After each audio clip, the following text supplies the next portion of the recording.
ایک روایت میں آتا ہے کہ اللہ لیلۃ النصف من شعبان، شعبان کی 15ویں رات کو آسمان دنیا پہ اپنی رحمتوں سے جلوہ گر ہوتا ہے اور فرماتا ہے کوئی رزق مانگنے والا، میں اس کی جھولیاں بھر دوں، ہے کوئی مغفرت طلب کرنے والا، میں اس کے گناہ معاف کر دوں، ہے کوئی مجھ سے عافیت مانگنے والا، میں اس کو عافیتوں سے نواز دوں، ہے کوئی فلاں چیز مانگنے والا، ہے کوئی فلاں چیز مانگنے والا، اس کی رحمتیں آواز دیتی ہیں، اور یہ آواز غروب آفتاب سے لے کر کے طلوع فجر تک مسلسل بندوں کو دی جاتی ہے، اور بندے اس کے حضور اگر دستے طلب دراز کریں، اپنی جھولی پھیلائیں، تو اللہ تعالیٰ ان کو ان کے مانگنے سے بھی زیادہ عطا فرماتا۔ ام المومنین سیدہ عائشہ رضی اللہ تعالی عنہا فرماتی ہیں کہ حضور علیہ السلام کو رمضان المبارک کے بعد سب سے زیادہ روزے شعبان المعظم میں رکھتے ہوئے دیکھا ہے۔ ماہ شعبان میں رمضان المبارک کا شدت سے انتظار کرنا، اس کی ہمیں ترغیب دی گئی ہے، بلکہ رجب کا چاند طلوع ہوتے ہی یہ دعا مانگا کرتے تھے میرے اور آپ کے آقا و مولا کہ اللہ ہمیں شعبان تک اور پھر رمضان المبارک تک پہنچا دے۔ اس مہینے کا آنے والے موسم نور کا استقبال کرنا، اس کے شوق میں بے تابیوں کا اظہار کرنا، یہ اللہ جل شانہ کے ساتھ محبت کی علامت ہے۔ شعبان المعظم کے دن گن گن کے گزارے جائیں کہ اتنے دن رہ گئے ہیں رمضان المبارک میں، اب اتنے دن رہ گئے ہیں رمضان المبارک میں۔ انسانی ذہن میں یہ سوال پیدا ہو سکتا ہے کہ متعینہ وقت پر تو اس مہینے نے آنا ہی ہے، اور اگر زندگی موجود رہی تو اس کو پا ہی لیں گے، تو اس شدت سے انتظار کرنے کا کیا مطلب؟ تو اس کا جواب یہ ہے، بیرون ملک سے کسی کے بزرگ نے، والد نے یا کسی کے بیٹے نے آنا ہو تو وہ 2 ماہ قبل ہی آنکھیں فرش راہ کیے ہوتے ہیں اور گن گن کے دن گزار رہے ہوتے ہیں، اور جو ہی لمحے قریب آتے ہیں تو پھر گھڑیاں اور ساعتیں بھی گنی جاتی ہیں، بار بار گھڑی دیکھتے ہیں، ابھی تک پہنچے نہیں، جبکہ یہ طے ہے کہ 5:02 پہ فلائٹ اترے گی۔ تو بار بار گھڑی دیکھنے کا مطلب لاہور سے 2 گھنٹے یہاں گجرانوالہ میں پہنچتے ہوئے لگیں گے، لیکن ہر 10 منٹ کے بعد کہ ذرا پتہ کرو کہاں تک پہنچے ہیں۔ کیا مطلب اس کا؟ مطلب اس کا یہ ہے کہ جب سینے میں کسی کا انتظار رکھا ہوا ہو تو پھر بے تابیاں، بے چینیاں، اضطراب موجود ہوتا ہے۔ ہم دنیا کے لوگوں کے ساتھ جو ربط و رشتہ رکھتے ہیں اس کے مطابق ان کا انتظار ہوتا ہے۔ کچھ آنے والے ایسے بھی ہوتے ہیں جنہوں نے ہمیں بتایا ہوتا ہے کہ فلاں دن ہم پہنچیں گے، اور وہ دروازے پہ دستک دے رہے ہوتے ہیں اور ہم سو کے اٹھ رہے ہوتے ہیں، اور اچانک جب پتہ چلتا ہے کہ فلاں باہر دروازے پہ دستک دے رہے ہیں تو ہم استقبال تو کر رہے ہوتے ہیں، لیکن ہمارے ذہن میں یہ بھی ہوتا ہے وہ میں بھول گیا، تو اب تو یہ کام بھی میرے ذمہ ہے، تو تجھے یاد آ گیا ہوتا۔ تو جن لوگوں کے لیے دل میں محبتوں کی جگہ ہو تو ان کے لیے پھر سارے کام مؤخر کر کے ان کے استقبال کیے جاتے ہیں۔ یہ مہینہ اللہ کی رحمتوں کا موسم بہار ہے، چھم چھم رحمتیں برستی ہیں، انوار اترتے ہیں، گناہگاروں کو آتش دوزخ سے نجات بخش دی جاتی ہے۔ تو اس کا استقبال کرنا، اس کے لیے انتظار کرنا، گن گن کے دن گزارنا، لمحے اور ساعتیں بسر کرتے ہوئے بار بار ماہ سیام کا ذکر کرنا اس مہینے کے ساتھ محبت کی دلیل ہے، اور اس مہینے کے ساتھ محبت اللہ سے محبت کی دلیل ہے۔ اس لیے اس مہینے کا استقبال کرنا، اس کے لیے تیاری کرنا، اپنے گھر کو صاف کرنا، اس کے لیے اپنی اولاد کے دل میں شوق پیدا کرنا اور ماحول پہلے پیدا کرنے کی کوشش کرنا، تاکہ جو ہی یہ ماہ جلوہ گر ہو تو روزہ رکھنے کا مزاج پیدا ہو چکا ہو، تلاوت کلام مجید کا مزاج پیدا ہو چکا ہو، دیگر نوافل اور اچھے اعمال بجا لانے کی عادت پڑ چکی ہو۔ تو شعبان میں ہی اس کی تیاری ہوتی ہے، تاکہ رمضان المبارک آتے ہی ہم پوری طرح سے مستعد اور فعال ہو کر کے اس مہینے کی برکتوں کو سمیٹ لیں۔ اللہ کے محبوب علیہ السلام نے ارشاد فرمایا کہ جب ماہ سیام آتا ہے فتحت ابواب الجنہ، تو جنت کے 8 دروازے کھول دیے جاتے۔ جنت تو اللہ جل شانہ کی کرم نوازیوں کا ایک ایسا خوبصورت منظر ہے کہ آج تک نہ کسی آنکھ نے اس کو دیکھا، نہ کسی کان نے سنا، اور نہ اس کا کوئی تصور کر سکتا ہے، ایسی خوبصورت بنائی ہے۔ وہاں کی ہوائیں جب چلتی ہیں تو گرد نہیں اڑتا، کستوری اڑتی ہے۔ وہاں دودھ کی، شہد کی، مائع معین، کوثر، سلسبیل کی نہریں بہتی ہیں، موتی زمرد کے محلات بنے ہوئے، وہ خوبصورت محل اور وہ خوبصورت جنت کا ماحول۔ لیکن اس کے باوجود اس خوبصورت جنت کو، مرصع جنت کو، نظیف ترین بقعۂ رحمت کو 11 ماہ تک رنگ و روغن کیا جاتا ہے رمضان المبارک کے استقبال کے لیے، اور جب یہ مہینہ آتا ہے تو اس کے دروازے کھول دیے جاتے ہیں، اور جنت کے 8 دروازوں میں سے ایک دروازے کا نام باب الریان رکھا گیا ہے، جو صرف روزہ داروں کے اعزاز و تکریم کے لیے ہے۔ روزہ دار اس دروازے سے گزر کے جنت جاتے۔ تو آپ اندازہ کیجئے کہ اللہ نے اس ماہ مبارک کو کیا عزت دی ہے، کیا پروٹوکول دیا ہے، کیا تکریم بخشی ہے کہ نبیوں کا امام، امام المرسلین، خاتم الانبیاء، محبوب خدا اس مہینے کے لیے منتظر رہتے کہ یہ مہینہ آنے والا ہے، یہ مہینہ آنے والا ہے۔ حضرت سیدنا سلمان فارسی رضی اللہ تعالی عنہ فرماتے ہیں کہ شعبان کی آخری تاریخ کو حضور نے ایک خطبہ ارشاد کیا۔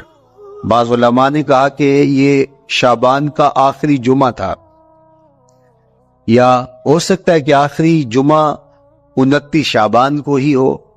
تو رمضان المبارک سے قبل حضور نے یہ خطبہ ارشاد کیا، جو مختلف کتب احادیث میں موجود ہے۔ یا ایھا الناس، اے لوگو، قد اظلکم شہر عظیم، اللہ نے تمہارے اوپر ایک بہت پاکیزہ پر نور، عالی مرتبت مہینہ سایہ فگن کر دیا ہے۔ شہر فیہ لیلۃ خیر من 1000 شہر، اس مہینے میں ایک ایسی رات ہے جو 1000 مہینے سے بہتر ہے۔ جعل اللہ صیامہ فریدہ وقیام لیلۃ تطوع، اس مہینے کے دن کے روزے فرض قرار دیے گئے اور راتوں کا قیام نفل بنایا گیا۔ تراویح کی صورت کے اندر راتوں کے قیام کا ماحول پیدا ہوتا ہے، صلاۃ اللیل پڑھی جاتی ہے، نوافل پڑھے جاتے ہیں کثرت کے ساتھ۔ یہ اس مہینے کی شانیں ہیں، یہ اس مہینے کی رونقیں ہیں۔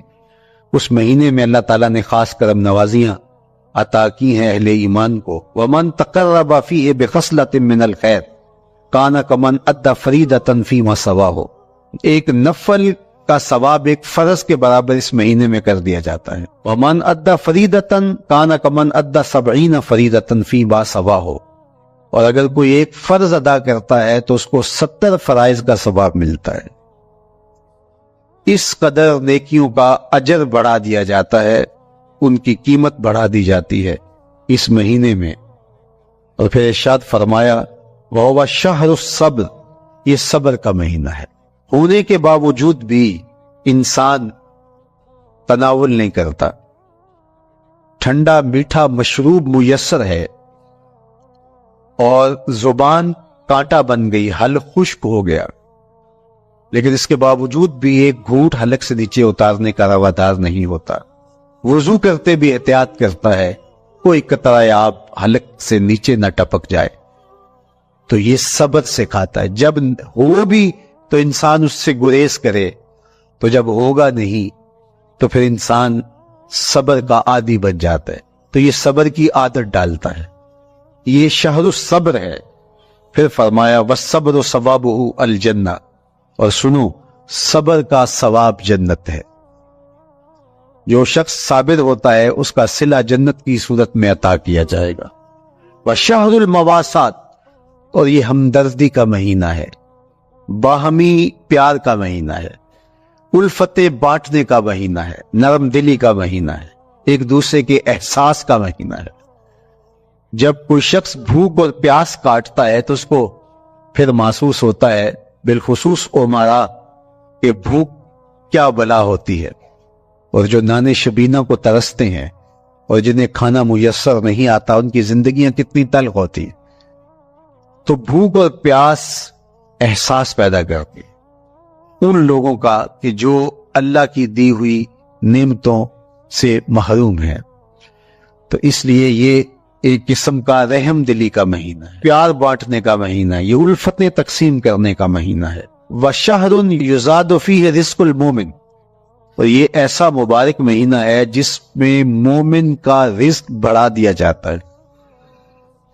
روزہ کھانا بچانے کے لیے، یہ اخراجات کم کرنے کے لیے نہیں ہے، بلکہ اس میں آپ کا رزق اور بڑھ جاتا ہے۔ ایسی ایسی نعمتیں کھانے کو ان لوگوں کو بھی نصیب ہو جاتی ہیں عام دنوں میں جو ان کا مقصود نہیں ہوتی۔ دسترخوان لگتے ہیں، افطاریاں ہوتی ہیں، سحری کے لمحات ہوتے ہیں، کوئی کسی کو ویسے کھانا کھلائے تو اس دسترخوان پہ کھانے کے لیے آنا اس کا اور رنگ ہوتا ہے۔ لیکن افطار کا دسترخوان جب بچھتا ہے اور لوگ جب اس کے اوپر آتے ہیں، امیر بھی آتے ہیں، غریب بھی آتے ہیں، تو اللہ کی دی ہوئی نعمتیں جو دسترخوان پہ پڑی ہوتی ہیں ان کو اٹھاتے ہیں، کام و دہن کی تسکین کا سامان کرتے ہیں، عزت نفس بھی مجروح نہیں ہوتی اور طرح طرح کی نعمتیں کھانا بھی دستیاب ہو جاتی ہیں۔ تو یہ ایک مہینہ ہے مواسات کا، اس میں رزق بڑھ جاتا ہے، غرباء تک بھی اللہ کی نعمتیں وہ پہنچتی ہیں جو عام دنوں میں ان کو میسر نہیں ہوتی، اور امراء بھی نعمتوں کا لطف لیتے ہیں، نعمتوں کا مزہ انہیں آتا ہے، اس لیے کہ بھوک کاٹنے کے بعد جب ان کو نعمت میسر آتی ہے تو پھر انہیں احساس ہوتا ہے۔ جو شخص ہر وقت سیراب رہتا ہے تو اس کو کیا پتا کہ شدید بھوک کے بعد کھانے کا لطف کیا ہوتا ہے۔ سخت پیاس کے بعد میٹھا اور ٹھنڈا مشروب جب رگوں کو تر کرتے ہوئے معدے تک پہنچتا ہے تو اس کی تراوت، اس کی ٹھنڈک، اس کی لذت، اس کا کیف و سرور، اس کی عذوبت اس طرح راحت بخشتی ہے۔ اسی لیے میرے اور آپ کے آقا و مولا نے ایک دوسرے مقام پہ ارشاد فرمایا لِلصَّائِمِ فَرْحَتَانِ فَرْحَةٌ عِندَ فِطْرِهِ وَفَرْحَةٌ عِندَ لِقَاءِ رَبِّهِ، روزے دار کے لیے دو خوشیاں ہیں، ایک خوشی اسے تب ملتی ہے جب وہ روزہ افطار کرتا ہے، وہ لمحے مسرتوں کے ہوتے ہیں، ایک روحانی احساس ہوتا ہے، اتنا لمبا دن، اتنا سخت دن، گرمی کی شدت، مالک تیرا شکر ہے لمحہ اختتام پہنچا اور یہ اتنا لمبا دن تیرے حکم کی تعمیل کرتے ہوئے بسر ہو گیا۔ ایک تو روزہ کھولتے ہوئے وہ ایک سرشاری ہوتی ہے، وہ ایک لذت ہوتی ہے، روحانی تسکین ہوتی ہے۔ آج کل وہ افطار کے دسترخوان لگتے ہیں تو جس طرح ہمارے سارے معاملات جو ہیں وہ ملوث ہو گئے ہیں ریا سے، تصنع سے، اس طرح افطار بھی ایک فیشن کے طور پہ فروغ پا رہی ہے۔ تو اس میں امراء کو اور شخصیات کو بلایا جاتا ہے، اور ایسے لوگ کثرت کے ساتھ ہوتے ہیں جن کا روزہ بھی نہیں ہوتا. تو پھر ظاہر ہے رسمن تو اتنی دیر تک وہ کچھ نہیں اٹھا سکتے جب تک اذان کی آواز نہیں آتی، افطار کے لمحے نہیں آتے. تو اس وقت جو روزہ دار ہوتا ہے جب وہ مشروب لے رہا ہوتا ہے، جب وہ کوئی لقمہ اتار رہا ہوتا ہے، تو اس کی جو فرحت ہوتی ہے، اور جس نے روزہ نہیں رکھا اور وہ بھی افطار کے دسترخوان پر بیٹھا ہے، تو کیا اس کو کوئی روحانی حظ، کوئی سرور، افطار کے لمحوں کا کوئی لطف مل سکتا ہے؟ وہ بیچارہ کتنا بے چین ہوتا ہوگا کہ یہ شخص ہے، کمزور ہے، سارا دن مزدوری کر کے آیا ہے، اور اس کا بھی تو سارا دن گزر گیا بھوک اور پیاس سے، اور میں صحت مند ہوں اور سارا دن ٹھنڈے ماحول میں رہا ہوں اور مجھے توفیق نہیں ملی. تو وہ گھونٹ کتنے مشکل اس کے لیے ہوتے ہوں گے. اور روزہ دار کے لیے کس قدر وہ آسودہ بخش لمحے ہوتے ہیں کہ جب اس کو یہ مسرت ہو رہی ہوتی ہے کہ مالک تیرا شکر، گرم موسم، زباں کاٹا، حلق خشک، اور تو نے تکمیل تک لمحے پہنچائے اور میرا دن خیریت سے گزر گیا. تو وہ اس کے لیے ایک خوشی کا لمحہ، روحانی مسرت کی کیفیت. اور دوسری کہ جب وہ ٹھنڈا اور میٹھا مشروب، سارے دن کی سوکھی ہوئی زبان اور خشک حلق، اور انسان کی جو ہے وہ رگیں بھی، انتڑیاں بھی خشک ہو چکی ہوتی ہیں، تو ٹھنڈا اور میٹھا مشروب جب انسان کے معدے کی طرف بڑھ رہا ہوتا ہے، زبان بولے نہ بولے، ایک ایک رواں اللہ کی حمد بول رہا ہوتا ہے، اور تشکر انسان کے رگ و ریشہ سے ادا ہو رہا ہوتا ہے، اور اس کی کیفیت، اس کی سرشاریاں، اس کی لذتیں وہ دیکھنے کی ہوتی ہیں. تو کہا للصائم فرحتان، روزے دار کو تو ایک فرحت اس وقت ملتی ہے عند فطر ہی، جب وہ روزہ کھولتا ہے، روحانی فرحت بھی، جسمانی فرحت بھی. وَفَرْحَةٌ عِنْدَ لِقَاءِ رَبِّهِ، اور دوسری فرحت اور دوسری خوشی اسے تب ملے گی جب اس روزے کے سلے میں اللہ تعالیٰ اپنے رخ انور سے پردہ اٹھا دے گا اور روزہ دار کو اپنی دیدار کی دولت عطا کرے. تو وہ پھر منظر دیکھنے والا ہوگا، روزہ دار کی آنکھیں ٹھنڈی ہو جائیں گی. اصل افطار تو وہ ہوگی نا، اللہ اکبر، اصل تو شربت دیدار ملے گا جو روح کی پیاس بجھا دے گا، جو من کی بھوک مٹا دے گا. تو کہا للصائم فرحتان، فرحۃ عند فطرہ وفرحۃ عند لقاء ربہ. روزہ دار کے لیے دو خوشیاں ہیں. ایک خوشی وہ ہے جب اس کے جسم کی پیاس بجھتی ہے، اور ایک خوشی تب ملے گی جب روح کی بھوک مٹے گی، جب من کی پیاس بجھے گی، اور پھر وہ سرشاریوں کے عالم میں دیکھتا ہی چلا جائے گا، اور وہ سیراب ہی نہیں ہو پائے گا کہ میں ان دو آنکھوں سے دیکھ رہا ہوں، کاش کے لو لو دے مڈ لک لک چشمہ، ایک کھولا تھے ایک کجا ہو. وہ اس آرزو میں ہوگا کہ میرا رواں رواں آنکھ بن جائے اور میں اس دیدار سے فیضیاب ہوتا چلا جاؤں. تو وہ کیا لمحے ہوں گے، وہ کیا گھڑیاں ہوں گی، وہ کیا ساعتیں ہوں گی. کوئی لفظ نہیں ہے جن لفظوں میں ان حقیقتوں کو بیان کیا جا سکے، اس لیے کہ وہ منظر ہی وراء الورا ہوگا. تو روزہ دار کو فرحت ملتی ہے جب وہ روزہ کھولتا ہے. فرمایا وَشَهْرٌ يُزَادُ فِيهِ رِزْقُ الْمُؤْمِنِ، اس میں مومن کا رزق بڑھا دیا جاتا ہے. وَمَنْ فَطَّرَ فِيهِ صَائِمًا كَانَ مَغْفِرَةً لِذُنُوبِهِ، جس نے روزہ دار کا روزہ افطار کروایا. اللہ کے محبوب فرماتے ہیں کہ ایک تو خود روزہ رکھا، اور دوسری سعادت یہ ہے کہ ماہ سیام میں روزہ دار کا روزہ افطار کروایا. آپ شریعت بیضاء کو بنظر عمیق مطالعہ کر کے دیکھیں. ماہ سیام میں بہت زیادہ اس بات پہ زور دیا گیا ہے کہ روزہ افطار کرواؤ. اپنے گھر میں بیٹھ کر کے روزہ افطار کر لینا یہ بھی سعادت مندی ہے، روزہ نصیب ہو جائے، لیکن اس بات پہ بہت زور دیا گیا ہے ماہ سیام میں ایک ماحول پیدا ہو، لوگوں کو افطار کروائیں تاکہ تمام لوگوں تک اللہ تعالیٰ کی نعمتیں پہنچیں، اور لوگوں تک جو ہے وہ رمضان المبارک کی برکتیں پہنچیں. تو ارشاد فرمایا وَمَنْ فَطَّرَ فِيهِ صَائِمًا، جس نے روزے دار کا روزہ افطار کروایا، کَانَ مَغْفِرَةً لِذُنُوبِهِ، تو وہ افطار کروانے والوں کے گناہوں کی بخشش کا ذریعہ بن جائے گا. یہ افطاری گناہوں کی مغفرت کا سبب بن جائے گی، وَإِتْقَ رَقْبَتِهِ مِنَ النَّارِ، اور آتش دوزخ سے گردن کی آزادی کا مجدہ جاں فضا بن جائے گا یہ امر کہ اس نے کسی کا روزہ افطار کروایا۔ وَقَانَ لَهُ مِثْلُ أَجْرِهِ مِنْ غَيْرِ أَنْ يَنْقُصَ مِنْ أَجْرِهِ شَيْءٌ، اور روزہ افطار کروانے والے کو روزہ رکھنے والے جتنا اجر ہی دیا جائے گا، لیکن روزہ رکھنے والے کے اجر میں بھی کوئی کمی نہیں واقع ہوگی۔ جتنا اس نے سارے دن کی بھوک اور پیاس کاٹ کر کے تکلیف اٹھا کر کے روزہ رکھا، جس نے شام کو اس کو افطار کر دیا، اتنا ہی ثواب اس کو عطا کر دیا جائے گا، اس کا اجر کم کیے بغیر۔ اللہ اکبر! یہ امت کے لیے اللہ نے کیا پیکج دیا ہے، کیا کرم نوازیاں ہیں اس امت کے لیے۔ آقا کریم نے ارشاد فرمایا، ایک شخص صبح سے لے کے ظہر تک مزدوری کرتا ہے، اس کو ایک قیراط دیا جاتا ہے، اور ایک شخص ظہر سے لے کر عصر تک مزدوری کرتا ہے، اس کو بھی ایک قیراط دیا جاتا ہے، اور ایک عصر سے لے کر مغرب تک مزدوری کرتا ہے، اس کو 2 قیراط دیے جاتے ہیں۔ فرمایا پہلی مثال یہود کی ہے، دوسری مثال نصارہ کی ہے، اور تیسری مثال میری امت کی ہے۔ یہودیوں نے اور عیسائیوں نے اس پہ اعتراض کیا کہ ہمارا اجر کیوں تھوڑا ہے، تو میرے اور آپ کے آقا و مولا نے فرمایا تمہارا تھوڑا نہیں، ہمارا زیادہ ہے۔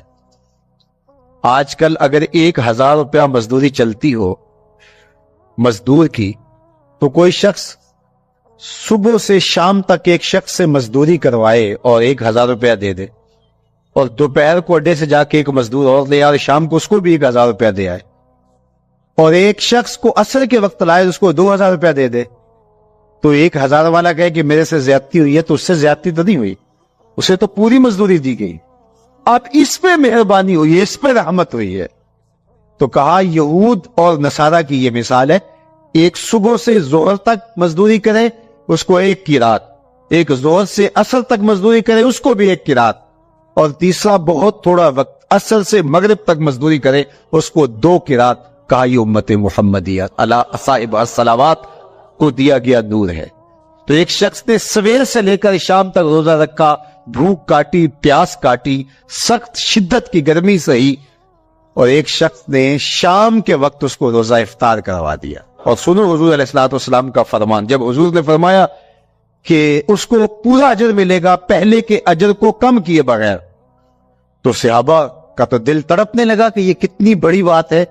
اب آپ جانتے ہیں کہ یہ زمانہ ایسی معاشی خوشحالیوں کا نہیں تھا، لوگوں کے پاس تو نان شبینہ بھی میسر نہیں ہوتا تھا، تو صحابہ نے جو سوال کیا، قالوا یا رسول اللہ صلی اللہ علیہ وسلم، انہوں نے کہا اے اللہ کے پیارے رسول صلی اللہ علیہ وسلم، لیسا کلنا یجد ما یفطر الصائم، ہم میں سے تو ہر بندہ یہ طاقت نہیں رکھتا کہ روزہ دار کو روزہ افطار کروا دے، تو یہ اتنی بڑی سعادت، تو یہ تو پھر اہل زر ہی یہ سعادت حاصل کر پاتے ہیں، ہمارے جیسے لوگ تو پھر جو مال و دولت نہیں رکھتے تو وہ تو پھر یہ سعادت نہیں حاصل کر پائیں گے۔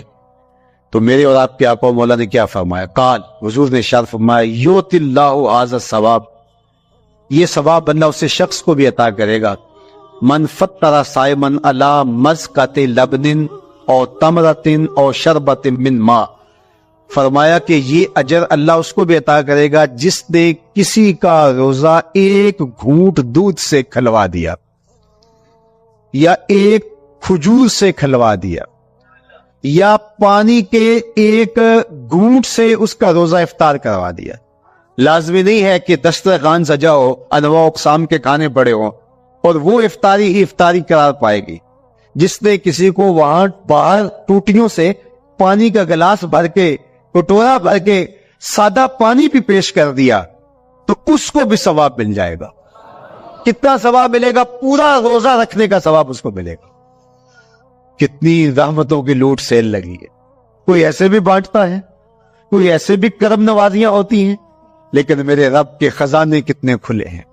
میں نے مدینہ المنورہ میں ایک شخص کو دیکھا کہ وہ روزے کے وقت وہاں سے ہی گلاس لیتا اور زمزم سے بھرتا اور روزہ داروں کے آگے رکھتا چلا جاتا، اور روزانہ اس کا یہ عمل ہوتا، نماز عصر کے بعد شروع ہوتا جتنی اس کی پہنچ ہوتی ہر ایک کے آگے رکھتا چلا جاتا.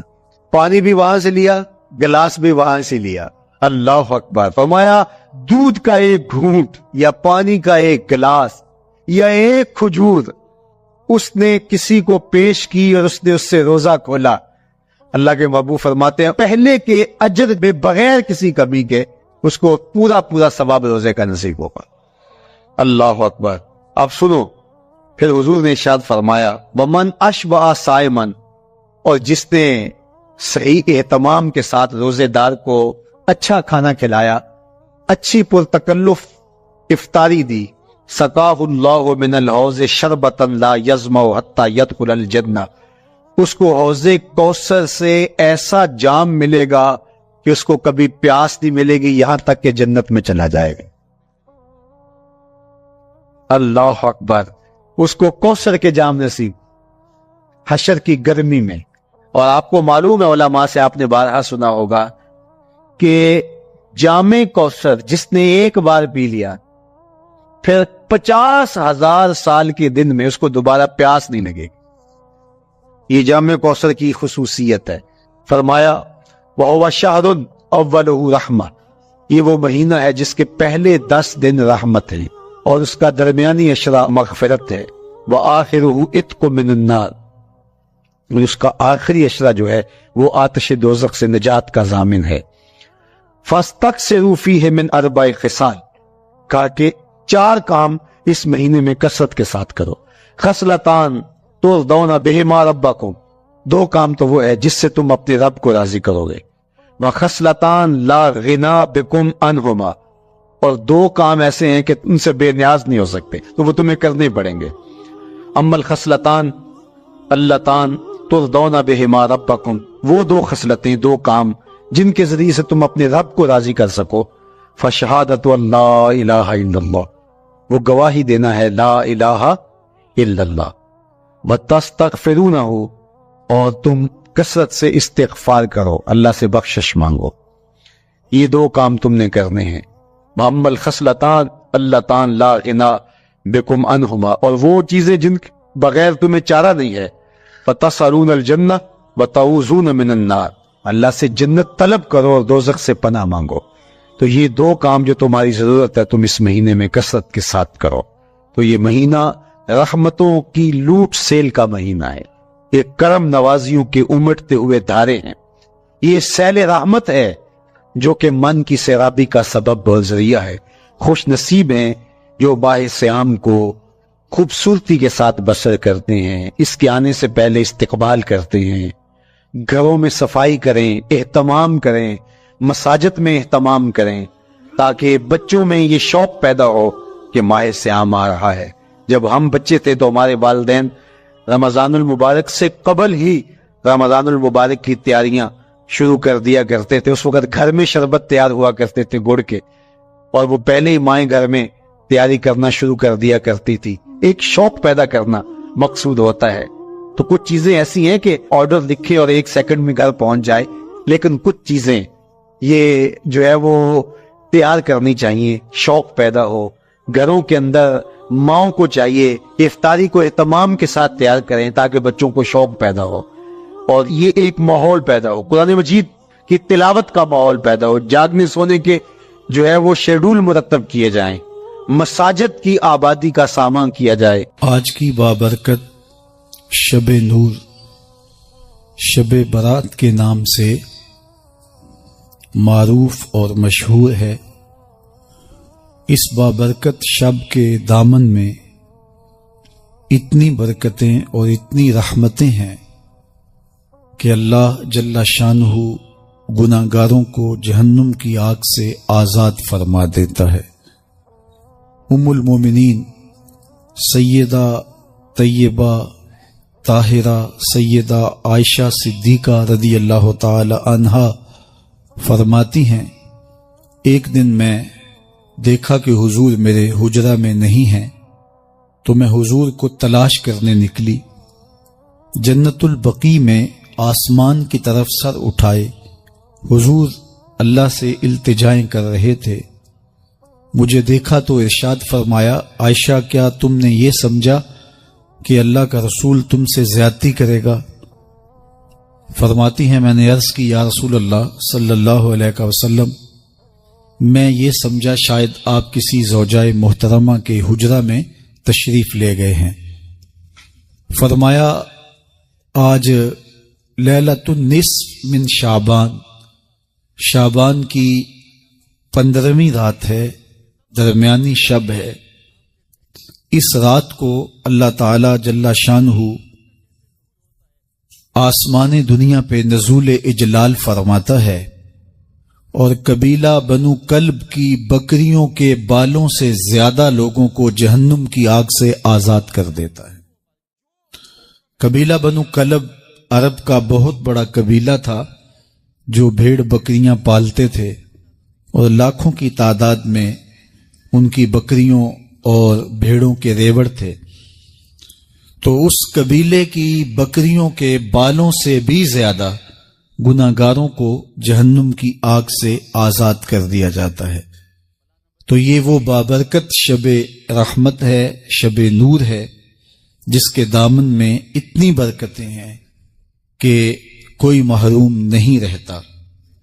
صرف وہ بد نصیب لوگ جو شرک میں مبتلا ہیں، جو سخت کینہ پرور ہیں، جو قطع رحمی کرتے ہیں، قاتل ہیں، عادی شرابی یا بدکار ہیں، انہیں اس مبارک رات میں محروم رکھا جاتا ہے، ورنہ اللہ کی رحمتوں کا عموم اس بابرکت راتوں میں اس قدر ہوتا ہے کہ کوئی گناہگار جو اس کے حضور ہاتھ دعا کے لیے اٹھاتا ہے اور اپنا دامن پھیلا کے اس کی رحمتیں مانگتا ہے، اسے محروم نہیں رکھا جاتا، بلکہ اللہ سب گناہگاروں کو جہنم کی آگ سے آزاد کر دیتا ہے۔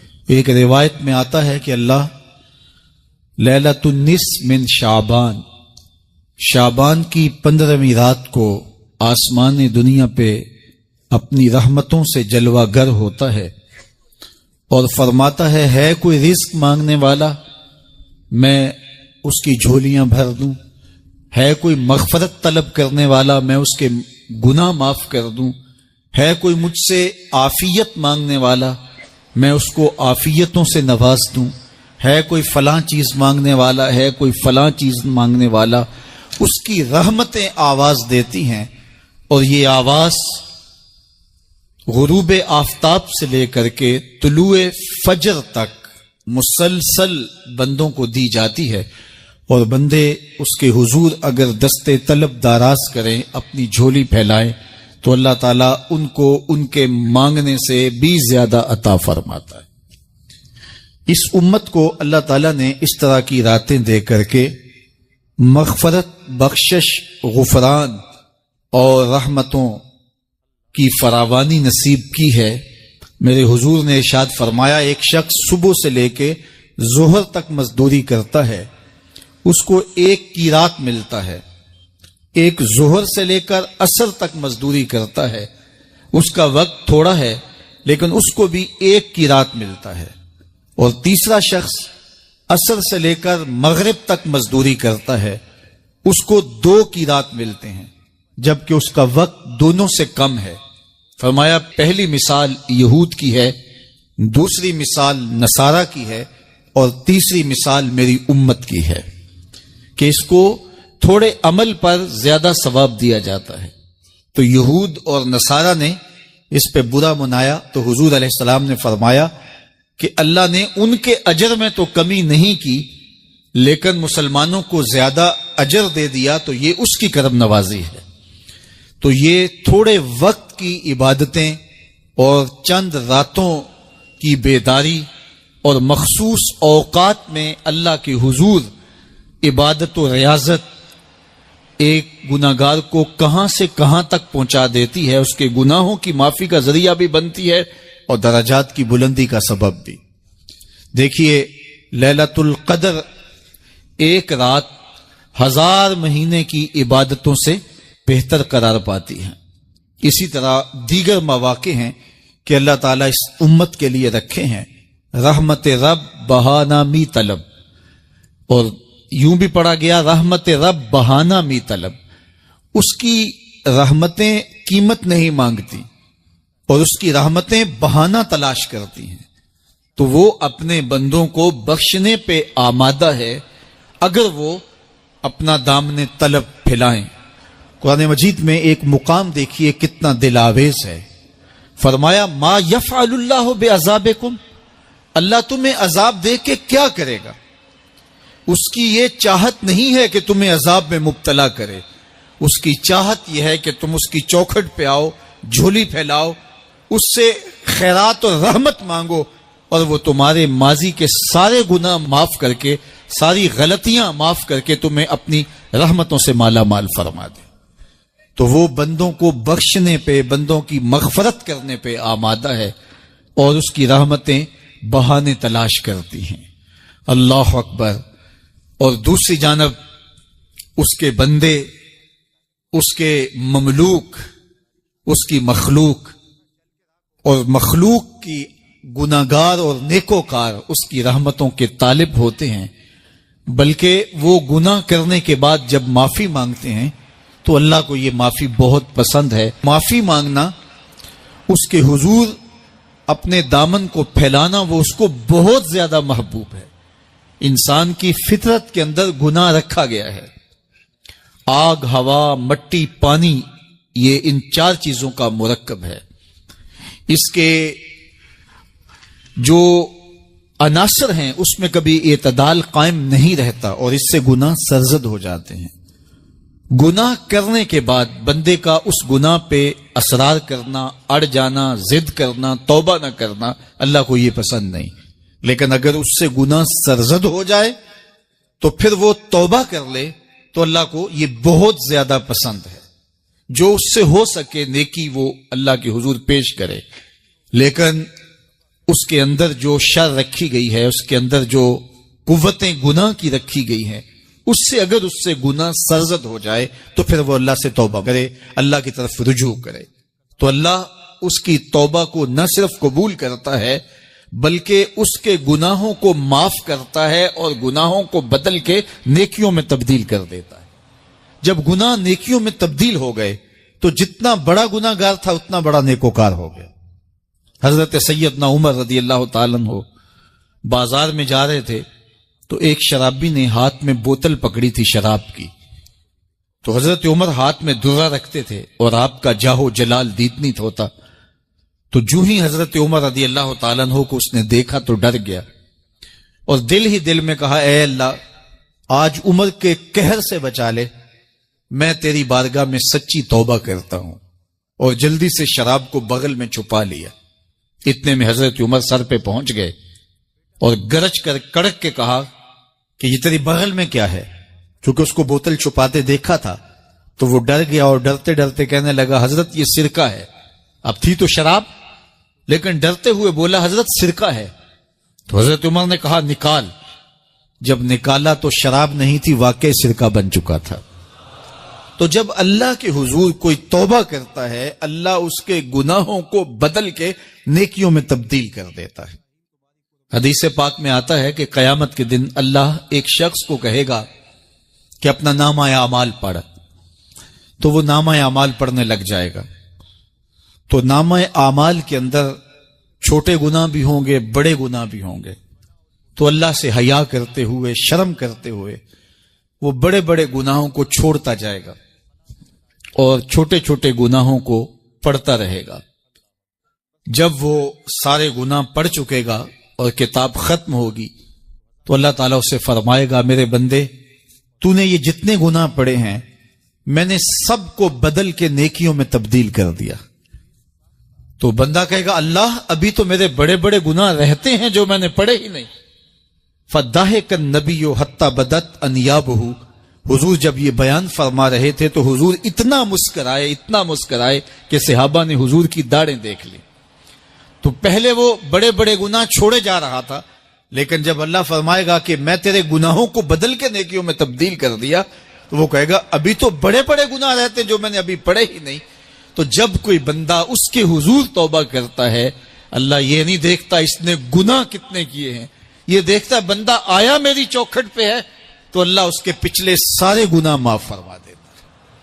اللہ اکبر۔ میرے اور آپ کے آقا و مولا نے اللہ کے حضور توبہ کرنے اور اس پر اللہ کی خوشی اور اللہ کی خوشنودی کا ذکر کرتے ہوئے ایک مثال بیان فرمائی کہ ایک شخص صحرا میں سفر کر رہا تھا، تو وہ ایک درخت کے نیچے دوپہر کاٹنے کے لیے، سستانے کے لیے رک گیا اور درخت کے ساتھ اپنے اونٹ کو باندھ دیا اور خود لیٹ گیا تاکہ دوپہر کاٹ لوں۔ تھوڑی دیر کے بعد جب اس کی آنکھ کھلی تو اس نے کیا دیکھا کہ اونٹ ماں ساز و سامان کے ساتھ غائب ہے۔ اب صحرا میں اونٹ کا گم ہو جانا گویا زندگی چلے جانے کے مترادف ہے۔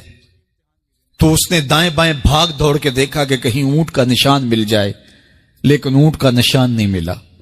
تا حد نظر کوئی انسانی آبادی نہیں۔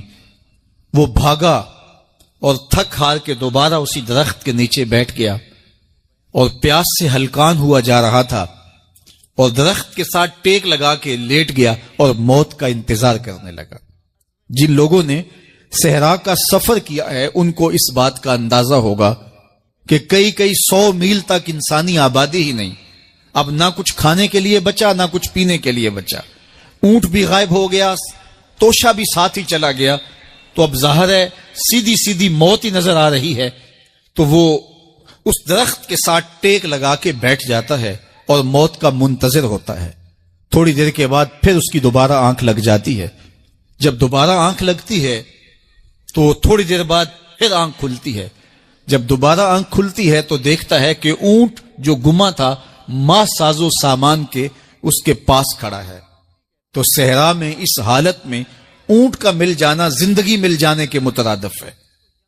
تو وہ اتنا خوش ہوا کہ خوشی کی انتہا نہ رہی، بلکہ مسرتوں کے ہجوم میں درک گیا اور کہنے کیا لگا، اللہم انت عبدی وانا ربک، اے اللہ تو میرا بندہ اور میں تیرا رب۔ کہنا تو یہ تھا کہ تو میرا رب اور میں تیرا بندہ، لیکن مسرتوں کا ہجوم ہی اتنا تھا، خوشیوں کا ہجوم ہی اتنا تھا کہ زبان پہ قابو نہ رہا۔ کسی کے آنے سے ایسے ہوش اڑے ساکی کے، شراب سیخ پہ ڈالی اور بوتل میں کباب۔ کہنا یہ تھا اللہم انت ربی وانا عبدک، لیکن اس قدر خوش ہوا جب بھی تیری قربت کے امکان نظر آئے ہم اتنے خوش ہوئے کہ پریشان نظر آئے۔ تو کہنا یہ تھا کہ اے اللہ تو میرا رب اور میں تیرا بندہ، لیکن خوشیوں کے ہجوم میں وہ کہتا ہے اللہم انت عبدی وانا ربک، اے اللہ تو میرا بندہ اور میں تیرا رب۔ حضور یہ بات بیان کرنے کے بعد صحابہ سے پوچھتے ہیں کہ ذرا بتاؤ اس بندے کو کتنی خوشی ہوئی کہ خوشی میں زبان بھی قابو نہ رہی اور اپنے آپ پہ کنٹرول نہ رہا، اور خوشیوں کے ہجوم میں اسے یہ بھی پتہ نہیں چل رہا کہ وہ کیا بول رہا ہے۔ تو صحابہ نے عرض کی حضور بہت زیادہ اسے خوشی ہوئی۔ تو میرے حضور نے یہ بات کرنے کے بعد ارشاد فرمایا، جس طرح اس کو گما ہوا اونٹ ملا اور اس کی خوشی کی انتہا نہ رہی، تو فرمایا جب کوئی شخص توبہ کرتا ہے اور اللہ کی حضور پلٹ کے آتا ہے، گناہوں سے معافی مانگ کے اس کی دہلیز پہ آتا ہے، میرے حضور نے فرمایا اللہ اس سے بھی زیادہ خوش ہوتا ہے کہ میرا بندہ میری چوکھٹ پہ آ گیا ہے۔ تو وہ یہ چاہتا نہیں کہ اپنے بندوں کو عذاب دوں، وہ خود آگ میں چھلانگے لگائے تو اس کی مرضی، اگر گناہ سرزد بھی ہو گیا ہے تو کوئی بات نہیں، معافی مانگ لی جائے۔ ام المومنین سیدہ عائشہ رضی اللہ تعالی عنہا فرماتی ہیں کہ حضور علیہ السلام کو رمضان المبارک کے بعد سب سے زیادہ روزے شعبان المعظم میں رکھتے ہوئے دیکھا ہے۔ ماہ شعبان میں رمضان المبارک کا شدت سے انتظار کرنا، اس کی ہمیں ترغیب دی گئی ہے، بلکہ رجب کا چاند طلوع ہوتے ہی یہ دعا مانگا کرتے تھے میرے اور آپ کے آقا و مولا کہ اللہ ہمیں شعبان تک اور پھر رمضان المبارک تک پہنچا دے۔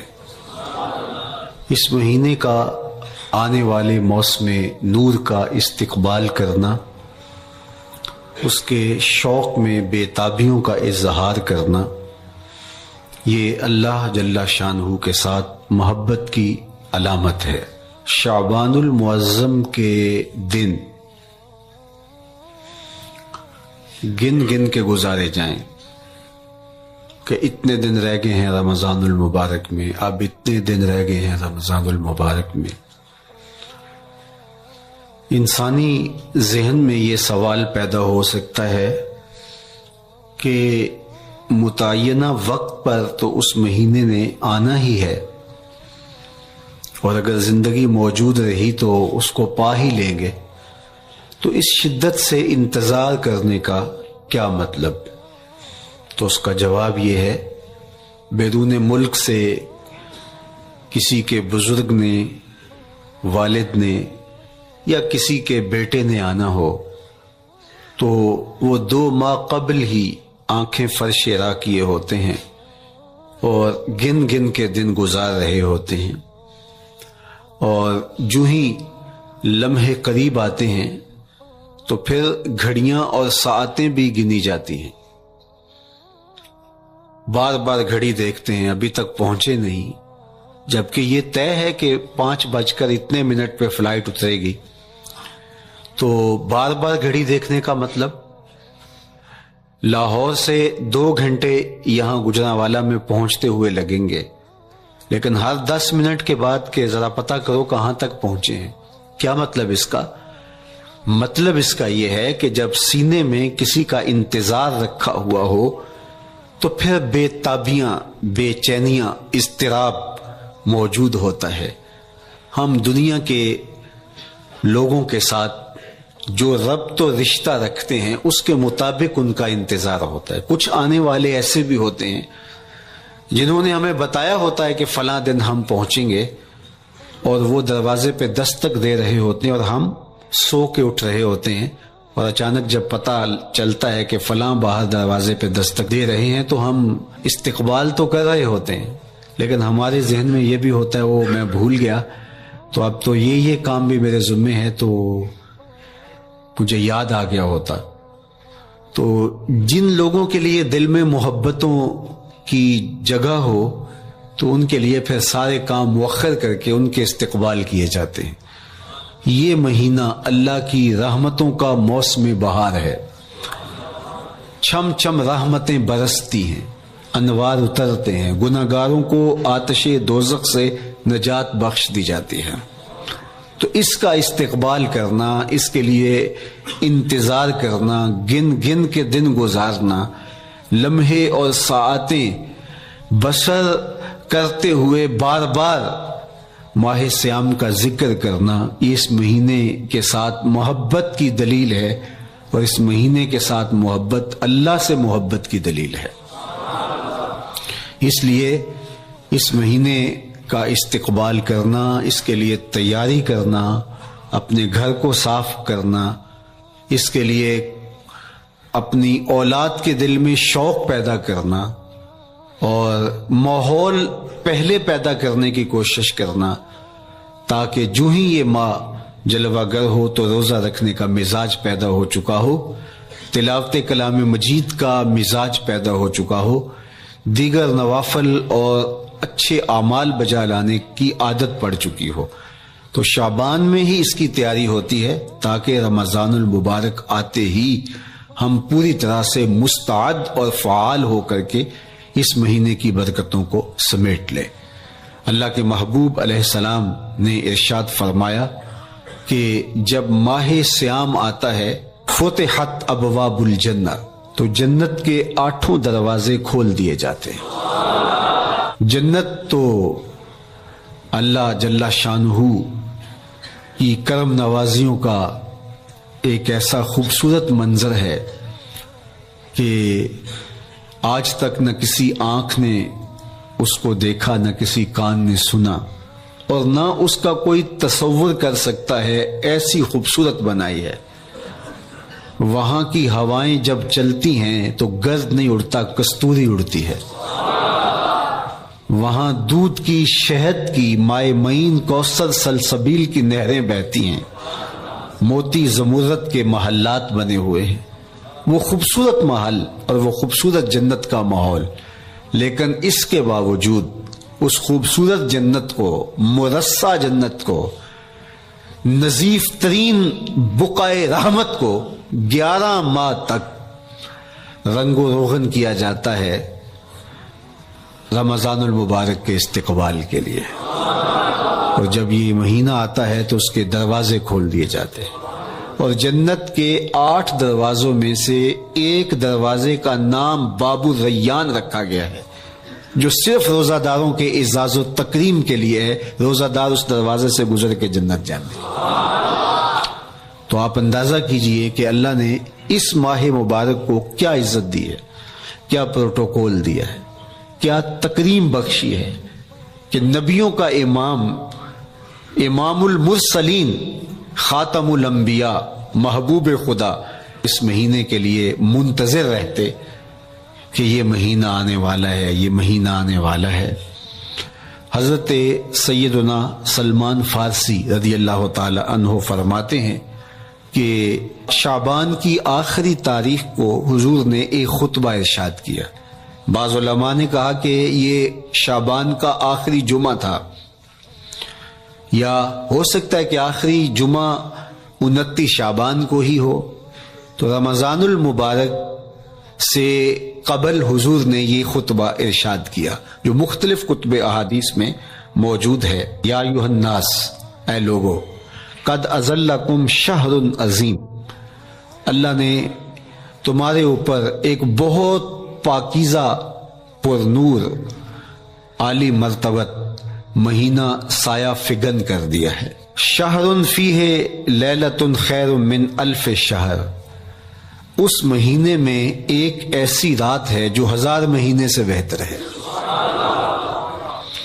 جعل اللہ صیامہ فریدہ و قیام لیلۃ تطوع، اس مہینے کے دن کے روزے فرض قرار دیے گئے اور راتوں کا قیام نفل بنایا گیا۔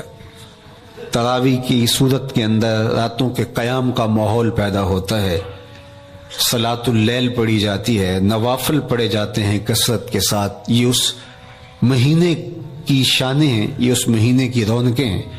اس مہینے میں اللہ تعالیٰ نے خاص کرم نوازیاں عطا کی ہیں اہل ایمان کو۔ وَمَن تَقَرَّبَ فِيهِ بِخَصْلَةٍ مِّنَ الْخَيْرِ كَانَ كَمَنْ أَدَّى فَرِيضَةً فِيمَا سَوَاهُ، ایک نفل کا ثواب ایک فرض کے برابر اس مہینے میں کر دیا جاتا ہے۔ وَمَنْ أَدَّى فَرِيضَةً كَانَ كَمَنْ أَدَّى 70 فَرِيضَةً فِيمَا سَوَاهُ، اور اگر کوئی ایک فرض ادا کرتا ہے تو اس کو 70 فرائض کا ثواب ملتا ہے۔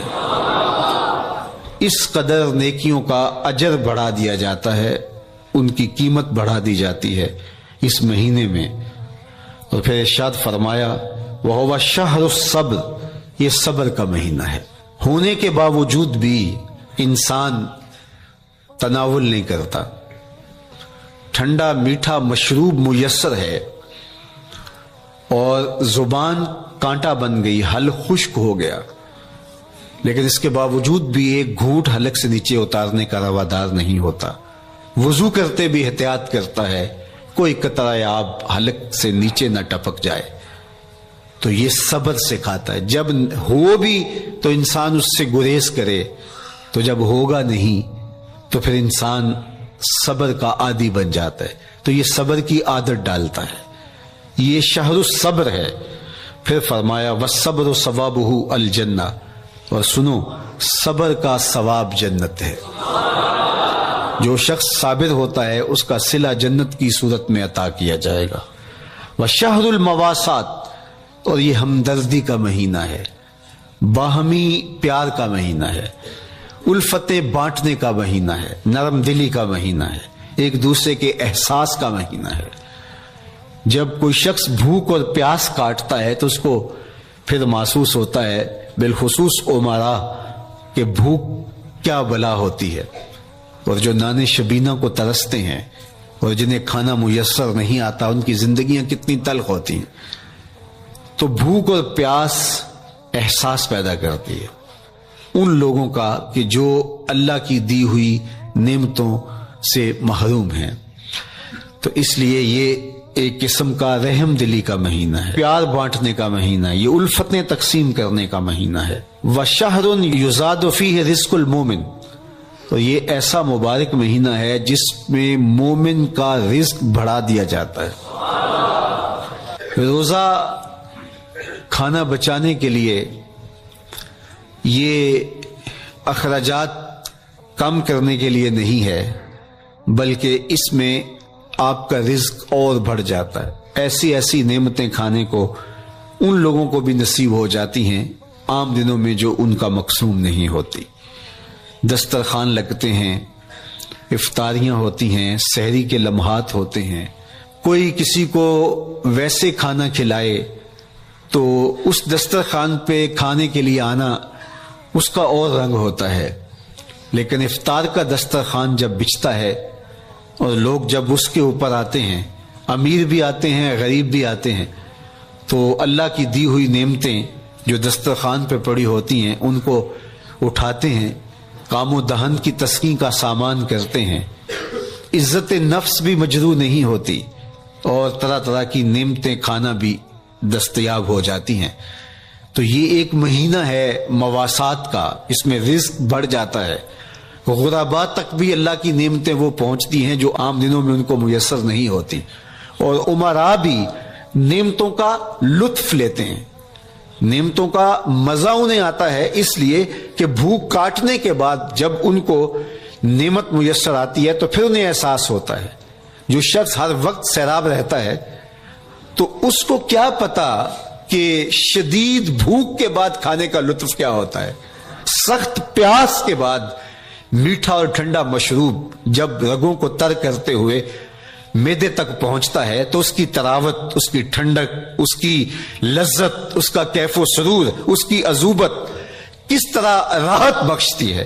اسی لیے میرے اور آپ کے آقا و مولا نے ایک دوسرے مقام پہ ارشاد فرمایا، للصائم فرحتان، فرحت عند فطرہ و فرحت عند لقاء ربہ۔ روزے دار کے لیے دو خوشیاں ہیں، ایک خوشی اسے تب ملتی ہے جب وہ روزہ افطار کرتا ہے، وہ لمحے مسرتوں کے ہوتے ہیں، ایک روحانی احساس ہوتا ہے، اتنا لمبا دن، اتنا سخت دن، گرمی کی شدت، مالک تیرا شکر ہے لمحہ اختتام پہنچا اور یہ اتنا لمبا دن تیرے حکم کی تعمیل کرتے ہوئے بسر ہو گیا۔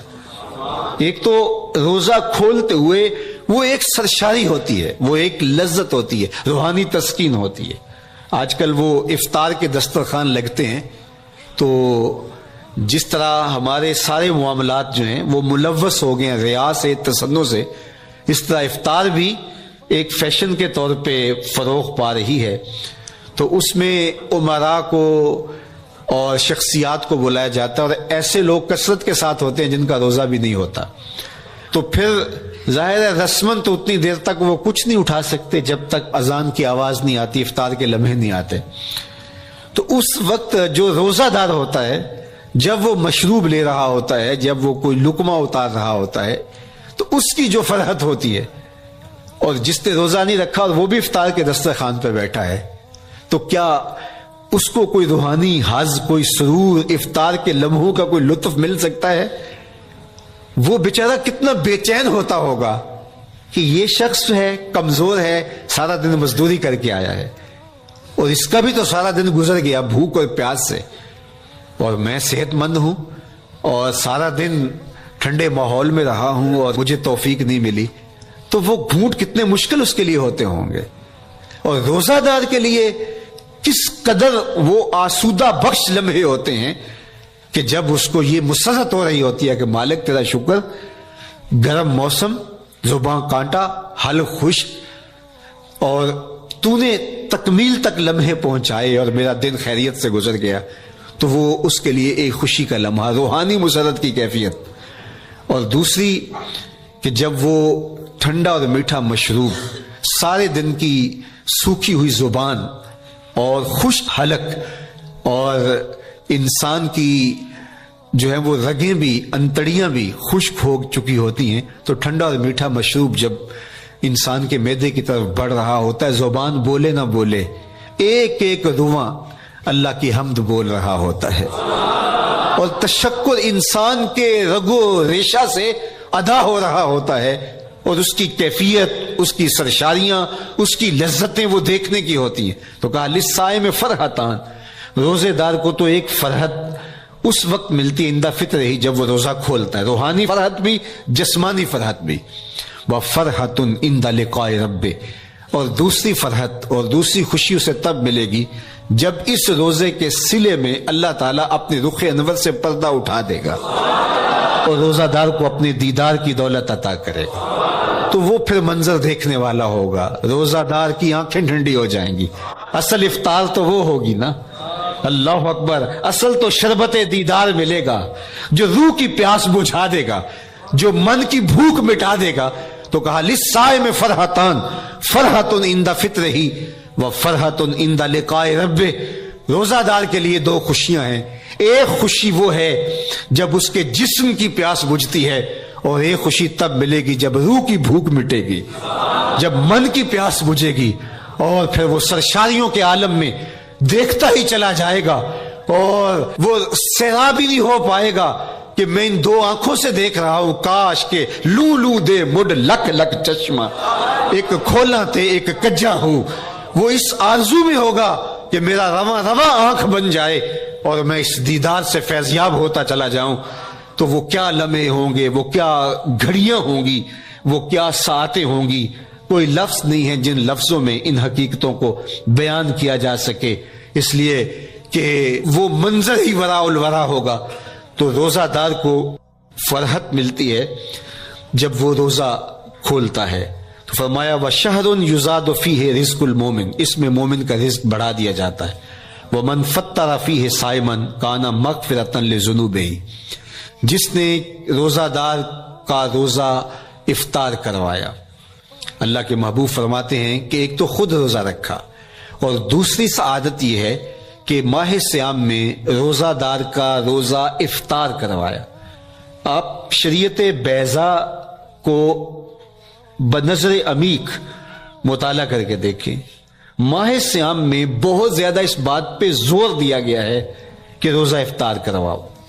اپنے گھر میں بیٹھ کر کے روزہ افطار کر لینا یہ بھی سعادت مندی ہے، روزہ نصیب ہو جائے، لیکن اس بات پہ بہت زور دیا گیا ہے ماہ سیام میں کہ ایک ماحول پیدا ہو، لوگوں کو افطار کروائیں تاکہ تمام لوگوں تک اللہ تعالیٰ کی نعمتیں پہنچیں اور لوگوں تک جو ہے وہ رمضان المبارک کی برکتیں پہنچے۔ تو ارشاد فرمایا وَمَنْ فَطَّرَ فِيهِ صَائِمًا، جس نے روزے دار کا روزہ افطار کروایا، کانا مغفرۃ لذنوبہ، تو وہ افطار کروانے والوں کے گناہوں کی بخشش کا ذریعہ بن جائے گا، یہ افطاری گناہوں کی مغفرت کا سبب بن جائے گی۔ وَعِتْقَ رَقْبَتِهِ مِنَ النَّارِ، اور آتش دوزخ سے گردن کی آزادی کا مجدہ جاں فضا بن جائے گا یہ امر کہ اس نے کسی کا روزہ افطار کروایا۔ وَقَانَ لَهُ مِثْلُ أَجْرِهِ مِنْ غَيْرِ أَنْ يَنْقُصَ مِنْ أَجْرِهِ شَيْءٌ، اور روزہ افطار کروانے والے کو روزہ رکھنے والے جتنا اجر ہی دیا جائے گا، لیکن روزہ رکھنے والے کے اجر میں بھی کوئی کمی نہیں واقع ہوگی۔ جتنا اس نے سارے دن کی بھوک اور پیاس کاٹ کر کے تکلیف اٹھا کر کے روزہ رکھا، جس نے شام کو اس کو افطار کر دیا اتنا ہی ثواب اس کو عطا کر دیا جائے گا، اس کا اجر کم کیے بغیر۔ اللہ اکبر، یہ امت کے لیے اللہ نے کیا پیکج دیا ہے، کیا کرم نوازیاں ہیں اس امت کے لیے۔ آقا کریم نے ارشاد فرمایا ایک شخص صبح سے لے کے ظہر تک مزدوری کرتا ہے، اس کو ایک قیراط دیا جاتا ہے، اور ایک شخص ظہر سے لے کر عصر تک مزدوری کرتا ہے، اس کو بھی ایک قیراط دیا جاتا ہے، اور ایک عصر سے لے کر مغرب تک مزدوری کرتا ہے، اس کو 2 قیراط دیے جاتے ہیں۔ فرمایا پہلی مثال یہود کی ہے، دوسری مثال نصارہ کی ہے، اور تیسری مثال میری امت کی ہے۔ یہودیوں نے اور عیسائیوں نے اس پہ اعتراض کیا کہ ہمارا اجر کیوں تھوڑا ہے، تو میرے اور آپ کے آقا و مولا نے فرمایا تمہارا تھوڑا نہیں، ہمارا زیادہ ہے۔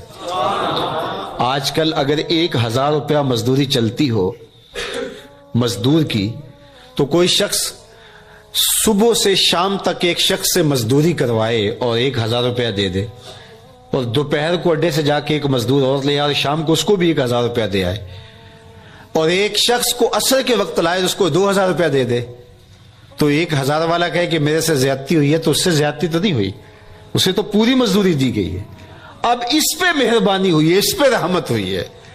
تو کہا یہود اور نصارہ کی یہ مثال ہے, ایک صبح سے ظہر تک مزدوری کرے اس کو 1 قیراط, ایک ظہر سے عصر تک مزدوری کرے اس کو بھی 1 قیراط, اور تیسرا بہت تھوڑا وقت عصر سے مغرب تک مزدوری کرے اس کو 2 قیراط. کہا یہ امت محمدیہ علی صاحب الصلوات کو دیا گیا نور ہے. تو ایک شخص نے سویر سے لے کر شام تک روزہ رکھا, بھوک کاٹی, پیاس کاٹی, سخت شدت کی گرمی سہی, اور ایک شخص نے شام کے وقت اس کو روزہ افطار کروا دیا. اور سنو حضور علیہ الصلوۃ والسلام کا فرمان, جب حضور نے فرمایا کہ اس کو پورا اجر ملے گا پہلے کے اجر کو کم کیے بغیر, تو صحابہ کا تو دل تڑپنے لگا کہ یہ کتنی بڑی بات ہے. اب آپ جانتے ہیں کہ یہ زمانہ ایسی معاشی خوشحالیوں کا نہیں تھا, لوگوں کے پاس تو نان شبینہ بھی میسر نہیں ہوتا تھا. تو صحابہ نے جو سوال کیا, قالوا یا رسول اللہ صلی اللہ علیہ وسلم, انہوں نے کہا اے اللہ کے پیارے رسول صلی اللہ علیہ وسلم, لیسا کلنا یجد ما یفطر الصائم, ہم میں سے تو ہر بندہ یہ طاقت نہیں رکھتا کہ روزہ دار کو روزہ افطار کروا دے.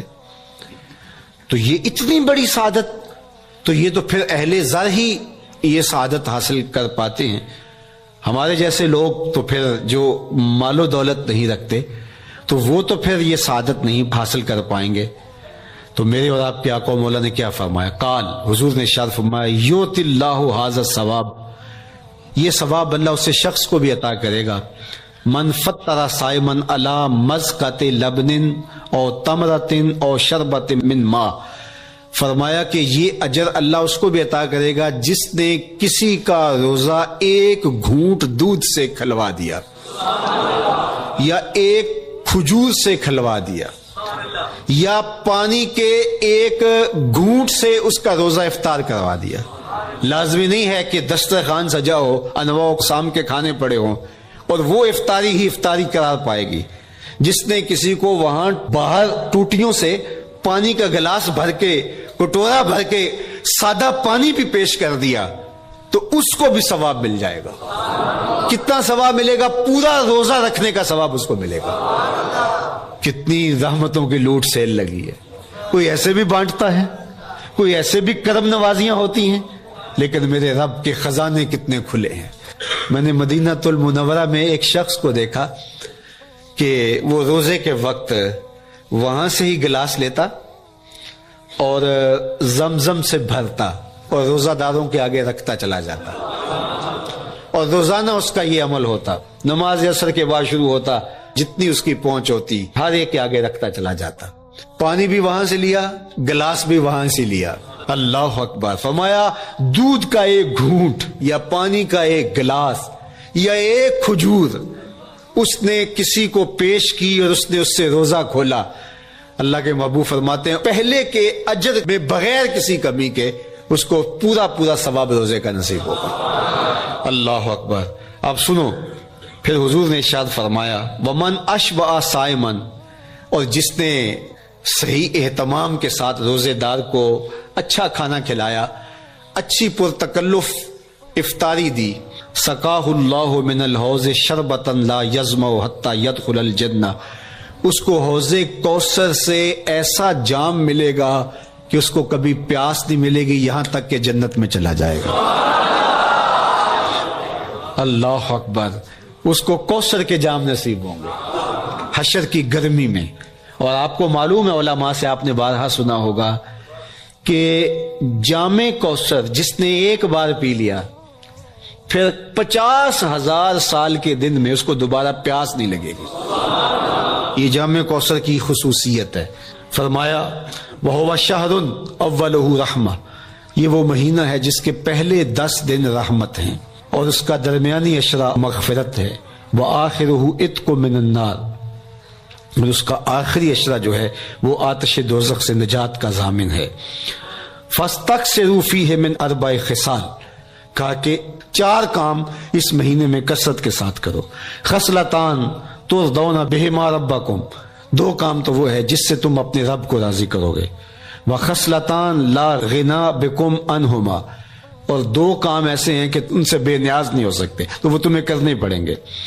اما الخصلتان اللتان ترضون بہما ربکم، وہ دو خصلتیں، دو کام جن کے ذریعے سے تم اپنے رب کو راضی کر سکو، فشہادت اللہ الہ الا اللہ، وہ گواہی دینا ہے لا الہ الا اللہ، وتستغفرونہ، اور تم کثرت سے استغفار کرو، اللہ سے بخشش مانگو، یہ دو کام تم نے کرنے ہیں۔ وَأَمَّا الْخَصْلَتَانِ اللَّتَانِ لَا غِنَىٰ بِكُمْ عَنْهُمَا، اور وہ چیزیں جن کے بغیر تمہیں چارہ نہیں ہے، فَتَسْأَلُونَ الْجَنَّةَ وَتَعُوذُونَ مِنَ النَّارِ، اللہ سے جنت طلب کرو اور دوزخ سے پناہ مانگو۔ تو یہ دو کام جو تمہاری ضرورت ہے تم اس مہینے میں کثرت کے ساتھ کرو۔ تو یہ مہینہ رحمتوں کی لوٹ سیل کا مہینہ ہے، یہ کرم نوازیوں کے امٹتے ہوئے دھارے ہیں، یہ سیل رحمت ہے جو کہ من کی سیرابی کا سبب اور ذریعہ ہے۔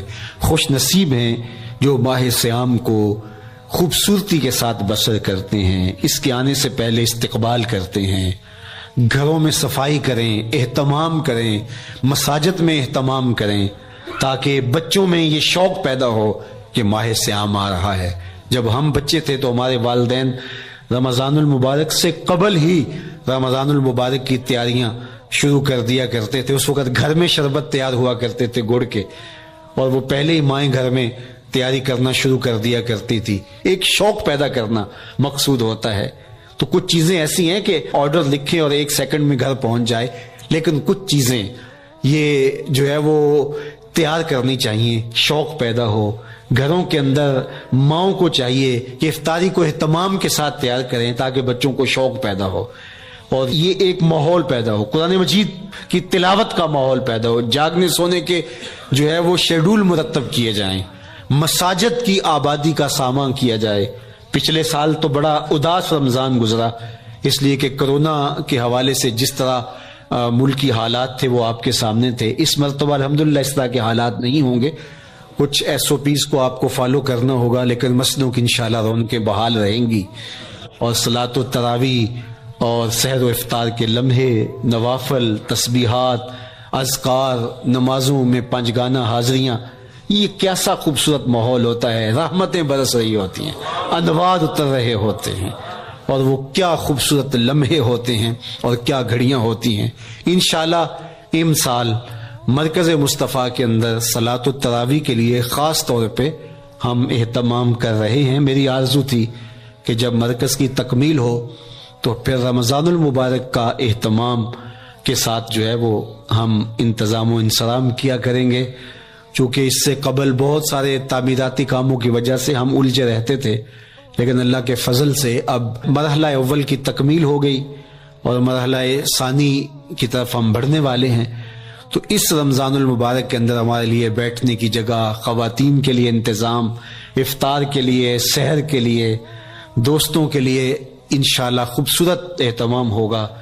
بہت اچھے قاری قرآن جو ہے وہ صلاۃ التراویح پڑھائیں گے، تو وہ میٹھے اور دل آویز لہجے اور مرکز کا ماحول، انشاءاللہ ذکر و فکر کے حلقے بھی ہوں گے، دروس قرآن کے حلقے بھی ہوں گے، تو ایک ماحول انشاءاللہ پیدا ہو، اور انشاءاللہ میں بھی آپ کے ساتھ ماہ صیام میں موجود رہوں گا، افطار کے لمحوں میں بھی، سحر کے لمحوں میں بھی، تراویح میں بھی، نمازوں میں بھی انشاءاللہ۔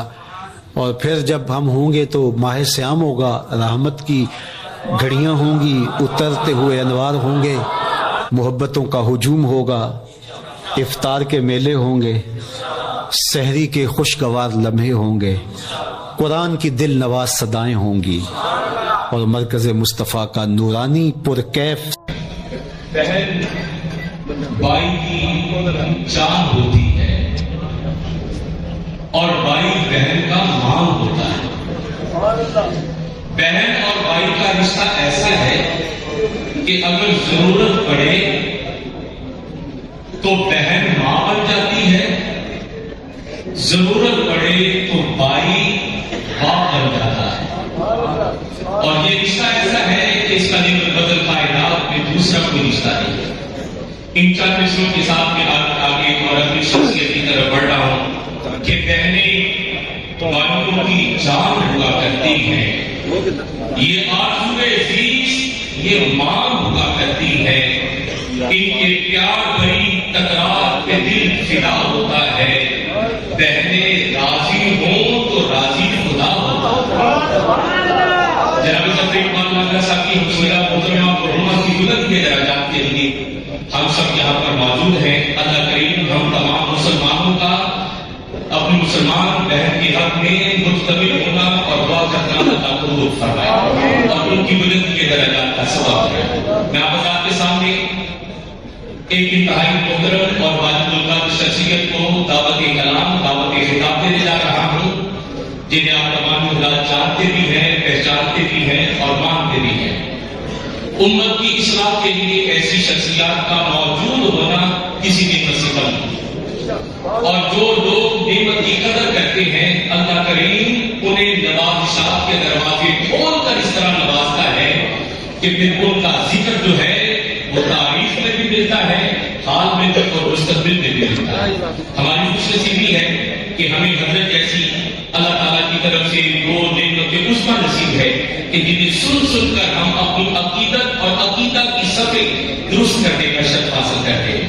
میرے اور آپ کے محبوب خطیب ملت اسلامیہ سید الناصحین فخر العلماء محبوب المشائخ جناب حضرت العلام حضرت علامہ مولانا محمد رضا ثاقب صاحب فرمائیں، آپ سے گزارش کروں گا کہ جلوہ فرما ہوتے ہوئے اپنے خوبصورت لطف سے نور قرآن، فیض حدیث، اقوال اصحاب و اہل بیت سے ہماری سماعت کو بلند فرمائیں۔ بھرپور استقبال کیجیے گا نعرہ تکبیر، نعرہ رسالت، نعرہ رسالت، سیدی مرشدی، سیدی مرشدی، علماء حق اہل سنت، بابا کہیں سے سرکار علماء حق اہل سنت زندہ باد۔ آپ تمام حضرات سے گزارش باضابط بلند آواز سے نوشی کریے گا۔ السلام علیکم۔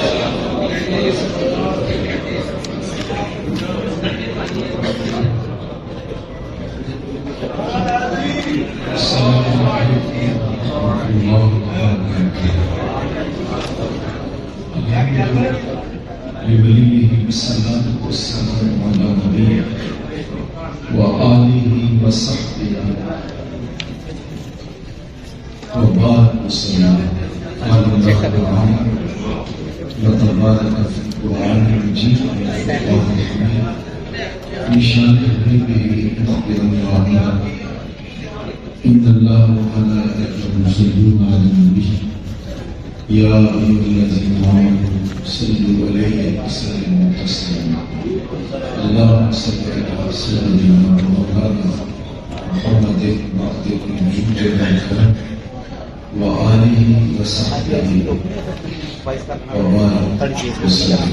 حمد و تعریف و توسیع اللہ جل مجدہ کریم کی ذات و برکات کے لیے جو خالق کائنات بھی ہے اور مالک شش جگہ اللہ جل وعلا کی